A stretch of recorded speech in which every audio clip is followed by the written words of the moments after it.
ciptaan lapangan kerja, dan kemudian anak sehat, kesehatan, dan kemudian pendidikan vokasi, dan kemudian ciptaan lapangan kerja. Kalau tadi Bang Lampok sampaikan fungsi cawapres itu apa? Jadi, saya pikir ada satu misi yang penting dijalankan oleh cawapres bersama dengan presiden. Dan ini penting bagi ekonomi karena ini terkait dengan kepercayaan. Terus, jadi walaupun kita mungkin akan bicara soal ekonomi, tapi nggak ada artinya kita bicara soal ekonomi kalau nggak ada landasan untuk dijalankan. Ini saya ingin mempertanyakan ya, ada salah satu parpol yang ada di Indonesia ini yang menjanjikan PSI mengenai penggratisan laporan BPJS Kesehatan itu kan diandalkan pada periode di mana terjadi pandemi, di mana alokasi kesehatan mau dibesarkan, jadi besar sekali untuk itu. Tapi kan pandemi berakhir, berarti kan harus kembali lagi ke pos-pos yang sudah ada. mungkin kita akan masuk ke dalam sesi nonton karena kita sudah akan mulai. Pak Kotak, nanti mungkin dalam tengah-tengah sesi kita ada 1-2 pertanyaan lagi yang mungkin Abang bisa melihat bagaimana paparan, mungkin bisa langsung dipaparkan aja Bang, kira-kira tanggapan Abang lah. Abang lihat bagaimana sih struktur jawaban dari para cawapres terkait nasional ekonomi. Sambil nantinya akan seperti itu. Mari kita masuk ke dalam nonton sambil kita mendengarkan dan terima kasih Bapak, selamat menikmati. Indonesia Raya. Hidup Ganjar. Hari ini ku buktikan, yakin aku akan menang. Hari ini Ganjar menang, semoga panjangkan sejarahku bersebelakan. Titik hanya itu, titik itu kita fokus, kita kejar, lampaui batas. Terus fokus satu titik, hanya itu, titik itu kita fokus, kita kejar, dan raih bintang. Yo yo ayo, Ganjar menang yo ayo, Ganjar menang yo ayo, yo ayo yo yo yo yo yo ayo, Ganjar menang yo ayo. Dari mereka begitu cerdas saja semangat, ku ingin selalu bertemu, tapi kan aku malu.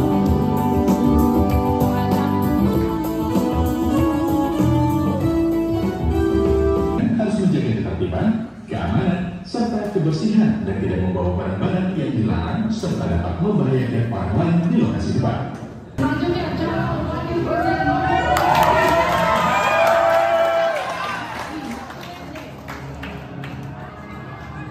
Pak Gibran untuk kembali ke tempat. Kembali dulu Pak. Harap tenang, kita lanjutkan. Selanjutnya kami persilakan calon wakil presiden nomor 23 Bapak Mahfud MD untuk naik ke atas panggung dan menyampaikan visi misi dan program kerja.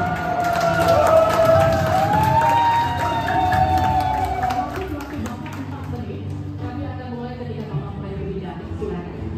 Selamat hari 22 Desember 2023 ini. Dan setelah ini kita lanjutkan pengabdian kita kepada Ibu Pertiwi.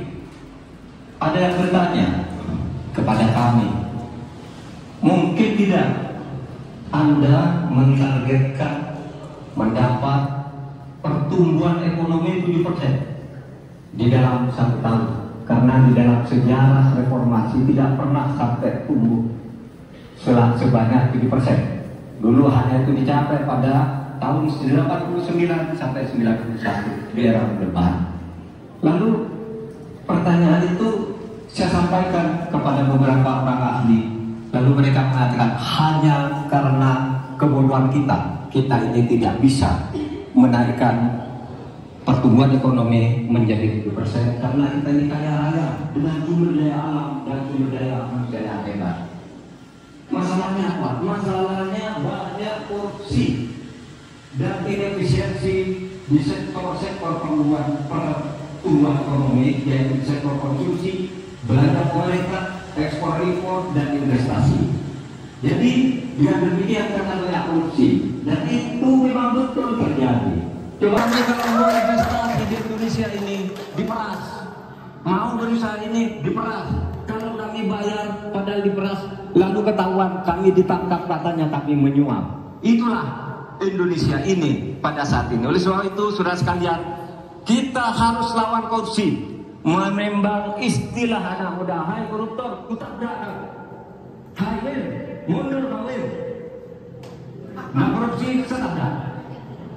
Saudara sekalian, ini semua dalam rangka agar terjadi pemerataan seperti ketentuan pasal 3 Undang-Undang Dasar. Di Al-Quran disebut kaila yakuna dulatan benana yang jangan biarkan kekayaan itu hanya beredar di antara orang kaya. Waktu Bapak selesai. Baik, terima kasih Pak Mahfud. Kalau Gibran lebih banyak merevisi apa yang sudah ada di visi misi dan kelihatan cukup lebar. Ada bicara hal yang baru, mungkin hilirisasi digital, tapi nggak ada kelihatan konkretnya bentuknya seperti apa. 64 juta UMKM, pertanyaannya itu angka beneran atau enggak? Karena selama pandemi semua UMKM itu dapat bantuan khusus terkait dengan pandemi, dan angkanya nggak nyampe segitu. Jadi ini penting karena kalau kita bicara soal angka besar, tapi ternyata angka itu tidak merefleksikan, itu adalah ya berarti programnya itu nggak bisa mungkin akan salah arah. Kalau saya lihat Pak Mahfud lebih fokus pada satu hal, yaitu mengenai keadilan, mengenai pemberantasan korupsi, dan saya pikir ya sesuai dengan karakter beliau dan juga apa yang selama ini beliau perjuangkan. Jadi kalau saya lihat mungkin Pak Mahfud nggak ada hal yang baru dan nggak melebar ke sana kemari, tapi lebih fokus pada satu hal, yaitu terkait dengan penanganan korupsi. Caimin ini yang tipikal pakai angka yang juga jadi pertanyaan, 100 orang kekayaan di atas 100 juta. Ini kok kayaknya mau adu, ya balik lagi ya. Ini class warfare yang mau dibawa di sini. Tapi di sini yang menjadi penting adalah bukan masalah 100 orang itu punya kekayaan seberapa banyak, tapi bagaimana supaya orang yang nggak punya, yang kekayaannya kurang ini bisa punya pendapatan lebih banyak. Jadi saya sangat nggak setuju kalau misalnya orang jadi kaya itu hanya gara-gara ngerampok. Enggak. Orang tuh jadi kaya, jadi makmur karena menciptakan lapangan kerja, menciptakan produk, menciptakan hal lainnya gitu. Nah kalau misalnya orang jadi kaya karena kreativitasnya, kemudian habis itu dipajakin, apakah dia akan tetap mau jadi kreativitas? Enggak lah. Justru cara seperti ini, cara yang menurut saya adalah cara gampang tapi sesat. Ya, kita nyanyi sama-sama ya.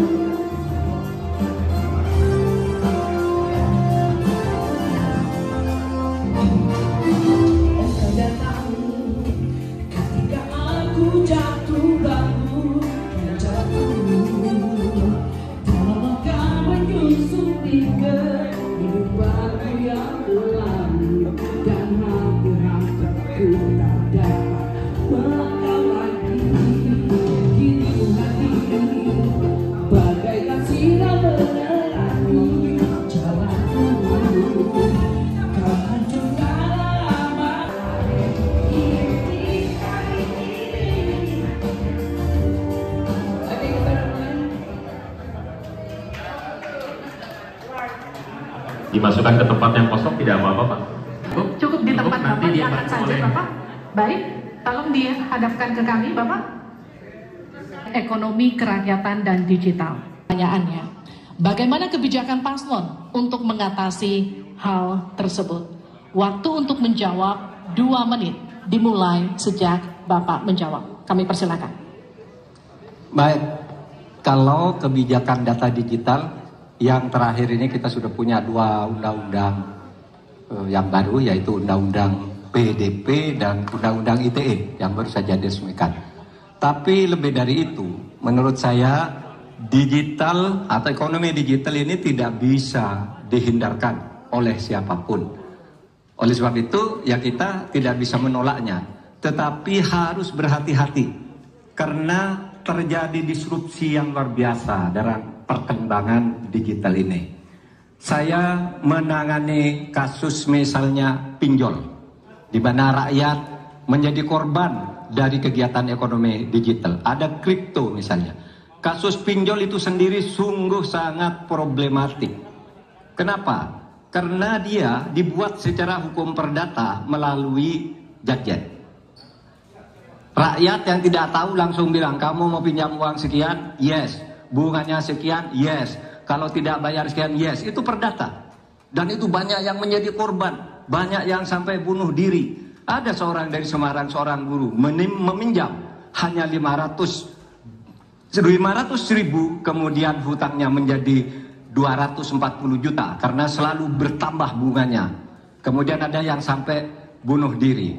Dalam hal pinjol ini ketika saya sampaikan ke Polri, tidak bisa Pak, itu hukum perdata. Ketika saya sampaikan ke OJK, OJK bilang itu bukan kewenangan kami. Itu bukan kewenangan kami karena mereka ilegal, tidak terdaftar. Berkali-kali saya panggil, kemudian saya undang dalam rapat bersama gabungan di Menko Polhukam. Kita nyatakan bahwa itu tindak pidana dan harus segera ditangkap. Itulah dalam sehari kemudian ditangkap 144 orang di hari itu juga. Sekian. Baik, tepat waktu. Selanjutnya kami. Ini kalau Wakil Presiden Paslon 1 ini nih, ya Bapak sampaikan tadi, saya kira itu sangat normatif. Seharusnya begitu. Di lapangan Pak, investasi itu sulit Pak. Prosedurnya berdiri-diri. Ada konflik of interest di mana pejabat yang ngurus itu, misalnya harus mendapat sesuatu tapi disalurkan lewat SITA. Itu laporan yang masuk ke saya. Ada urusan harusnya diinvestasikan untuk rakyat. Itu malah disentralisasi ke negara, dibuat PT sendiri lalu diurus sendiri, rakyatnya tidak kebagian. Nah itu yang sering saya dapat laporan dari berbagai tempat. Minta izin misalnya untuk UMKM misalnya berapa? Perlu 24 miliar untuk mendapat izin UMKM. Pertanyaan saya, instrumen hukum apa yang Pak ingin bisa sediakan untuk menjawab itu semua? Selesai. Baik, terima kasih. Nanti ada satu untuk memberikan aplaus. Selanjutnya kita akan calon Wakil Presiden nomor 1 Bapak Muhaimin Iskandar. Berbelit-belitnya aja saya setuju. Menjadi penyebab utama trust itu hilang. Nah, kita harus membenahi pada wilayah pemerintahan kita yang harus memberikan satu sarana infrastruktur yang memadai. Lalu kita mengacu ke pertanyaan infrastruktur fisik atau SDM. Saya setuju bahwa yang paling penting bukan soal infrastruktur dulu atau SDM dulu. Yang paling penting dari ini adalah kemampuan membaca skala prioritas. Yang menjadi catatan dan pertanyaan dan juga soal pinjol dan lain-lain. Dalam singkat, Bang, kira-kira apa sih challenge dan tantangan yang tepat dari paparan yang ada?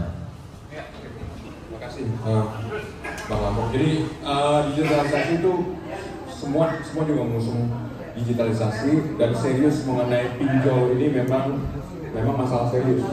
Jadi pinjol itu yang saya banyak korporasi Indonesia itu sebenarnya adalah pengungsian dari China. Karena di China pinjol sudah dilarang secara tegas sejak kira-kira sekitar 4 tahun yang lalu. Karena memang korbannya banyak sekali dan modus operandi yang dilakukan di China itu muncul di Indonesia. Jadi memang ini perlu. Tapi saya setuju dengan pendapat Pak Mahfud tadi. Kalau nggak ada dasar hukumnya, nggak bisa ditindak juga. Kalau itu perdata itu bisa berakhir dengan perdamaian. Jadi teman-teman kalau saya ada kasus perdata itu diselesaikan di luar pengadilan. Tapi kalau pidana sekali dilaporkan sekali masuk ke pengadilan itu nggak akan pernah bisa berhenti, harus begitu sampai selesai. Nah, jadi saya setuju bahwa emang status hukumnya harus dengerin dulu, belum ngomong yang lain-lainnya. Tapi tadi menarik sih mengenai digitalisasi, mengenai data bocor, ya itu emang yang diperlukan sebenarnya sih audit semuanya. Itu dari birokrat yang dari kementeriannya emang parah untuk penanganan data. Mengenai e-commerce ini kelihatan sih mengenai kelas menengah yang bertumbuh. Jadi ini kelihatan sih Caimin nggak nangkep pertanyaannya, karena kan yang ditanyakan adalah ini bagaimana kelas pengusaha menengahnya dari 13% di Indonesia, di Thailand 18%, kemudian di Singapura 22%. Karena mereka punya akses ke luar negeri, pasarnya lebih besar. Jadi sebenarnya pengusaha kelas menengah Indonesia itu punya ruang bertumbuh, tapi kalau misalnya cuma di dalam negeri aja ya segini, kasih ruang untuk lebih besar. Tapi itu kan perlu syarat-syarat. Nah tadi sempat Gibran menyampaikan mengenai ICOR 4 kali. Jadi ini istilah ekonomi, incremental capital output ratio, ICOR. Makin rendah itu makin efisien. Betul, ide mengenai ICOR itu 4 kali itu, wah bagus banget gitu kan. Tapi kan untuk dengan ICOR yang sekarang ini 6, sekian turun lagi, itu perlu syarat. Pertama, infrastrukturnya, biaya logistik kita masih mahal. Nah ini makanya jadi kontradiktif ya. Di satu sisi ingin bikin spending, kasih makan anak-anak yang biaya 400 triliun, tapi di lain juga mau bicara ICOR turun, sementara yang namanya infrastruktur yang harus dibangun itu masih lebih banyak lagi. Jadi balik lagi budgetnya gimana sih sebenarnya? Nah itu mengenai IKN, di sini sih kelihatan kredit saya lebih pada dari Badan Penerimaan Negara. Badan Penerimaan Negara nanti di bawah Presiden. Pertanyaannya, ini nanti kalau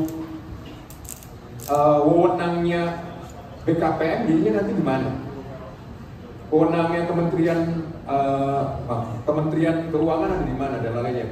Ini kayak bikin badan baru ya, tapi turunan ke bawahnya pertanggungjawabannya ya itu makin. Padahal kita tahu yang namanya APBN itu penerimaan negara terwujud dalam APBN. Jadi dalam perancangan rencana. Jadi ini balik lagi, ini gimmick lagi. Nah, jadi itu yang saya tangkap.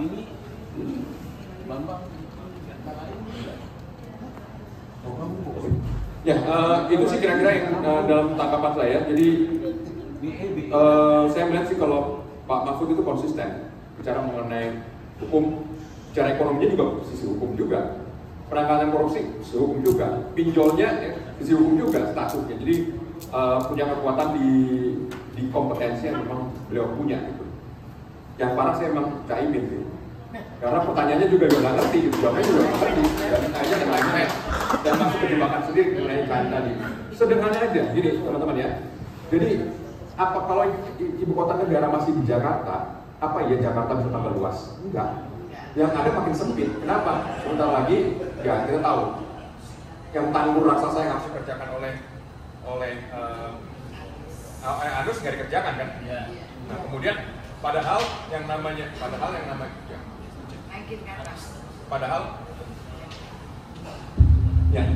yang namanya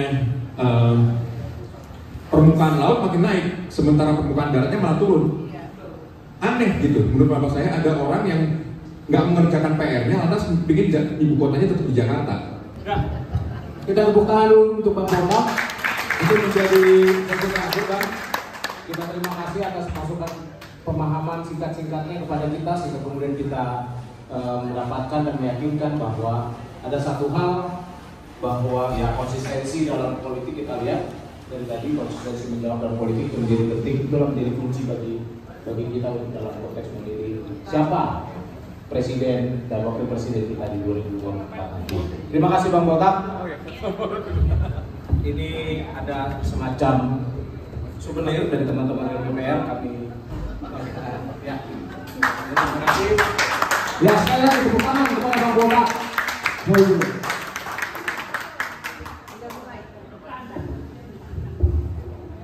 Kawasan umum.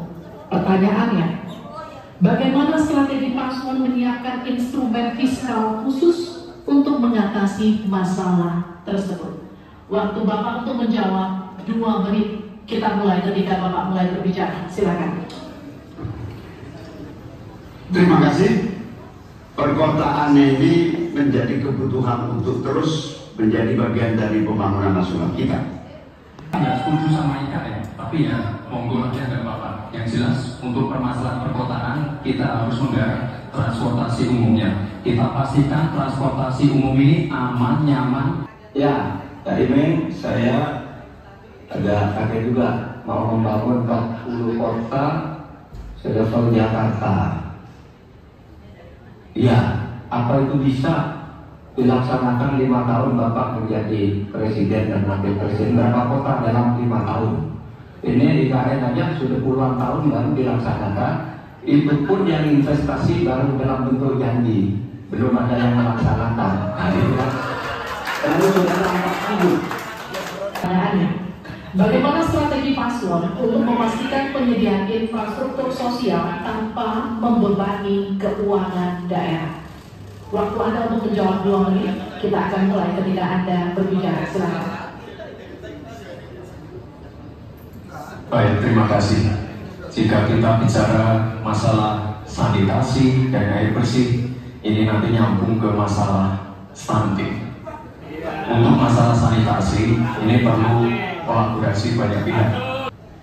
Mas Gibran yang terhormat, tadi itu pertanyaan yang dibaca moderator, bagaimana strategi paslon untuk memastikan penyediaan infrastruktur sosial tanpa membebani keuangan daerah?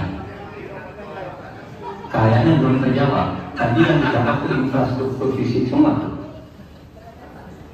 Infrastruktur itu kan ya ada infrastruktur sosial, ya itu yang penting. Kemudian regulasi, bagaimana Anda menyiapkan regulasi sekarang ini agar semua itu bisa berjalan dengan baik.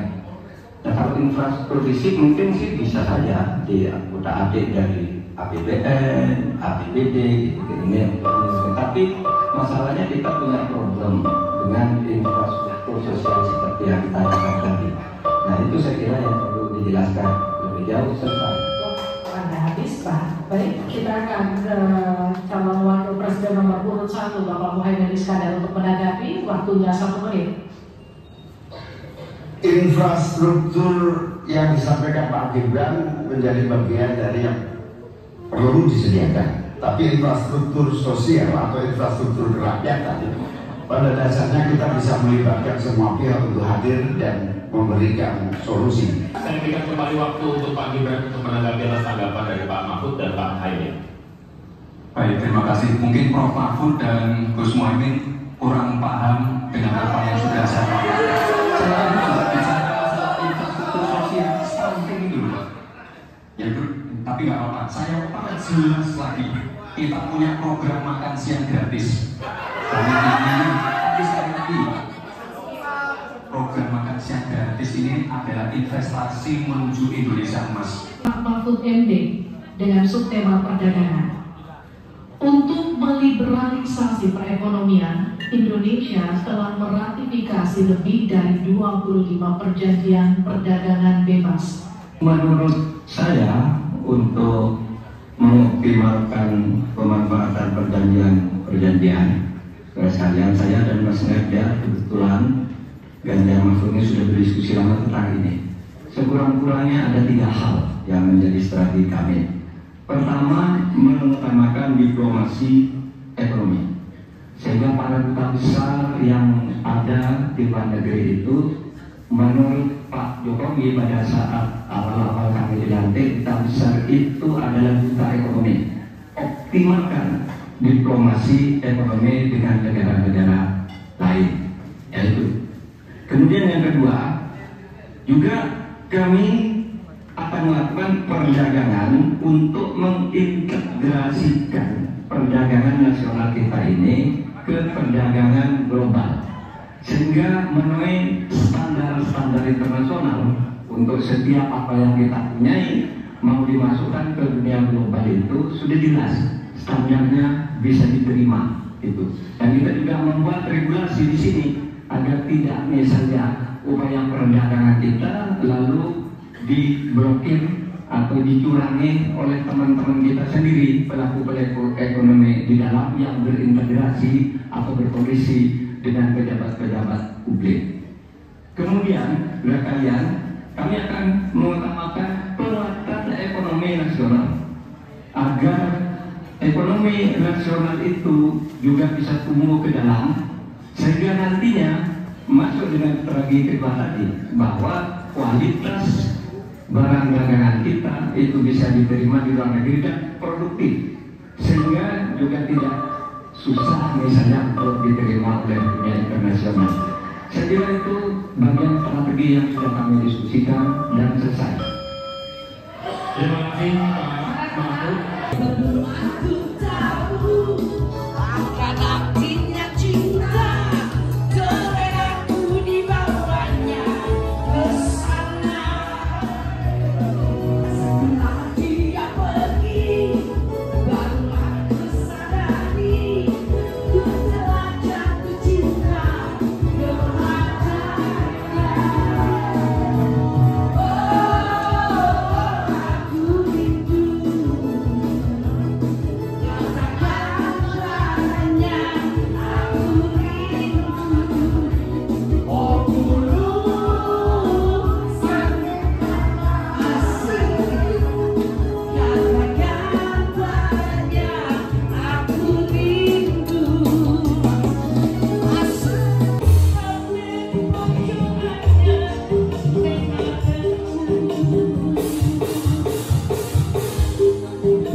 Insentif pajak Jaman dan Nabil. Terima kasih. Assalamualaikum warahmatullahi wabarakatuh.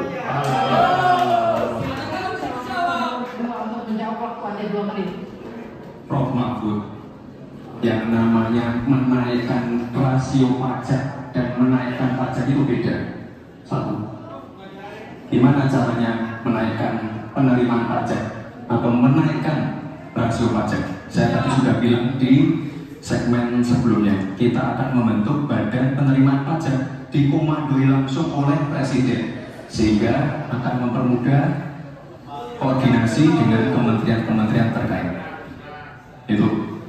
Jadi DJP dan Bea Cukai akan dilebur jadi satu, sehingga fokus dalam penerimaan negara saja, tidak akan mengurusi lagi masalah pengeluaran. Lalu sekali lagi digitalisasi penting. Saya melihat di Kementerian Keuangan juga sudah menyiapkan, tapi mungkin aplikasinya masih pada matur nuwun Prof Mahfud. Harap tenang, kita lanjutkan. Kita beri kesempatan kepada Bapak Mahfud MD untuk menanggapi. Waktunya 1 menit, silakan Bapak. Mas Gibran yang terhormat, apa sih perbedaan antara penerimaan pajak dan tax ratio? Anda bicara 23%, 23% dari apa ini? Kalau Anda bicara bahwa beda antara penerimaan pajak dan rasio atau tax rasio pajak, kan kalau persen kaitannya dengan PDB, apa 23% dari APBN atau apa? Kalau 23% dari APBN itu salah, karena sekarang aja sudah 82%, dengan tax rasio sekarang hanya 10,5, sumbangan terhadap APBN itu 20%. Saya ingin tanya, 23% itu dari apa? 23% dari PDB atau dari APBN atau apa untuk menaikkan pajak? Hati-hati loh. Rakyat itu sensitif kalau pajak dinaikkan, karena kita sudah berkali-kali nawarkan teks amnesti juga tidak jelas hasilnya. Kemudian teks pajak itu, insentif pajak sudah ditawarkan oleh pemerintah, tidak ada Pak yang mau, karena diperas-peras juga jadi alat nego di kantor pajak. Nah oleh sebab itu ini harus jelas, 23% dari apa, selesai. Silakan. Masih lanjut, silakan. Pak, yang saya klarifikasi tadi adalah tax rasio dan menaikkan pajak, Pak, itu beda. Kita ini tidak ingin berburu di dalam kebun binatang. Kita ingin memperluas kebun binatangnya. Kita tanami, binatangnya kita gemukkan.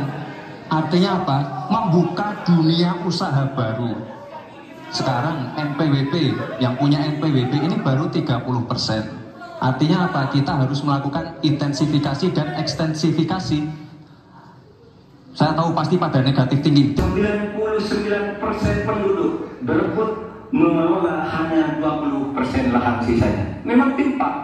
Oleh sebab itu upaya-upaya pemerataan itu harus terus dilakukan. Nah caranya, saya sebelum masuk ke caranya tadi, Tidak jelas.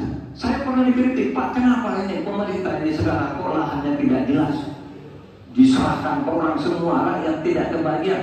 Saya tanya, mana daftar lahan? Saya minta ke Kementerian Pertanian. Oh, ini dibuat tahun sekian, ini tahun sekian, ini tahun sekian, tahun sekian. Saya tahu di mana masalahnya dan siapa yang membuat ini. Ini yang harus diperdebatkan. Apalagi sekarang lahan-lahan ini tiba-tiba diduduki orang.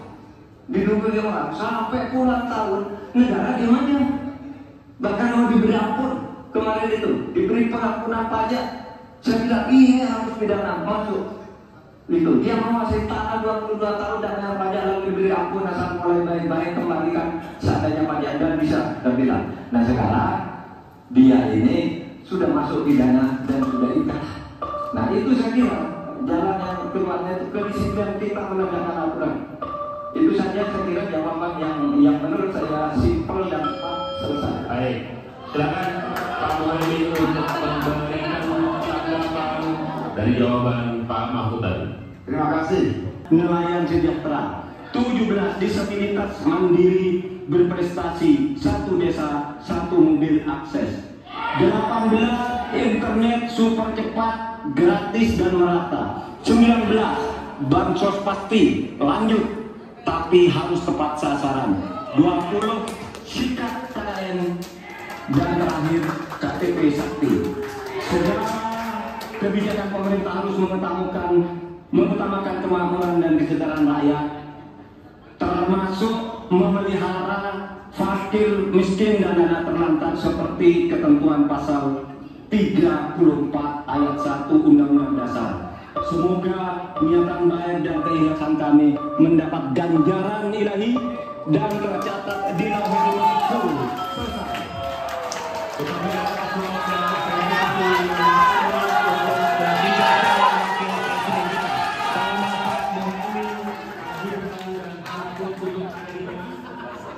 Untuk hari kami juga memohon agar Pak Anies, Pak Prabowo, dan Pak Ganjar mendampingi masa depan bangsa Indonesia.